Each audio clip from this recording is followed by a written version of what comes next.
ताई तुम्ही कुठले आहेत? निलंग्याचे. इथं किती वाजता आलतो? आम्ही इथे 3:30 वाजता. पहाटे 3:30 वाजता. मग नेमकं काय झालं मला सांगा तुमच्यासोबत. पोरगीला उलटी येऊलेली आहे म्हणून उलटीला उतरवलो. तुम्ही गाडी थांबवली? हा गाडी थांबवतो. हा, बाकी कोणती? ही थांबवलीला उलटी झाली म्हणून मित्रांनो लक्षात घ्या, गाडी थांबवली. हा उलटी झाल्या म्हणून थांबवलो गाडी. थांबवल्या पोरीला मध्ये घेतलो. बर. घाटीतल्या इथल्या गाडीची चावी घेऊन लगेच बंदूक लावून बसा मध्ये पैसे काढा म्हणले. बापरे. पैसे काढा. पैसे सुद्धा दिलो आम्ही. बर. पैसे सुद्धा दिलो. पुन्हा ते दोघं इकडे आले, दोघं आम्हाला वडून बाहेर काढलेत. वळून तुमच्या हाताला धरून? पायाला धरून वडून काढले त्यांच्या. हाऊ पण तू पण नकली आहे.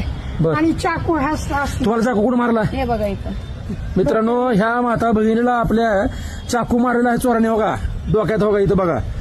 अरे बापरे. आमच्या लागलेलं आहे. गावाला तर असं लागलं. तुम्हाला कुठे नरडायला झालं बघू. नरड्याला काही पूर्ण इकडे इकडे वर वर करा मला. काही हा मित्रांनो हे बघा, हे महाराष्ट्रातील माता भगिनी सुरक्षित आहेत का? ही तुळजापूरच्या आसपास येणाऱ्या नागरिकांनी, भाविक भक्तांनी ह्या ठिकाणी काळजी घ्यावी. इथं तुळजाभवानीचे आपले पुजारी आहेत जीवनराजे अमृतराव, ह्यांच्या सुद्धा भाविकांसोबत झाल्या असते. कुठे आहेत भाविक?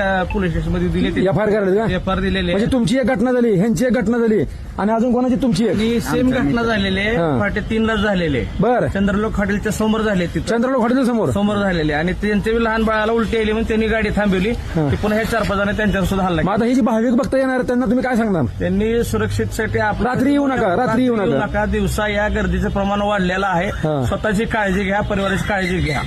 आणि भाविक भक्तांना सोडा. तुळजापूरच्या नागरिकांना आपला दादू जाधव सगळ्यांना त्यांच्या सुद्धा गाडीत घुसले होते. अगदी बरोबर आहे. म्हणजे इथल्या पुजारी सुद्धा ह्या ठिकाणी मित्रांनो माता भगिनी सुरक्षित नाहीत. तुम्ही कुठले निलंग्याचेच का?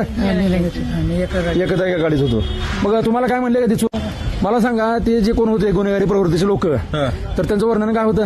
वर्णन काय? खलास करता, सोनं द्या, पैसे द्या, बर. नाहीतर तुम्हाला जागेवर खलास करता, तुमचं लिकरू खलास करता, बापरे. नाहीतर तुमच्या बायाच्या नळडे कापता.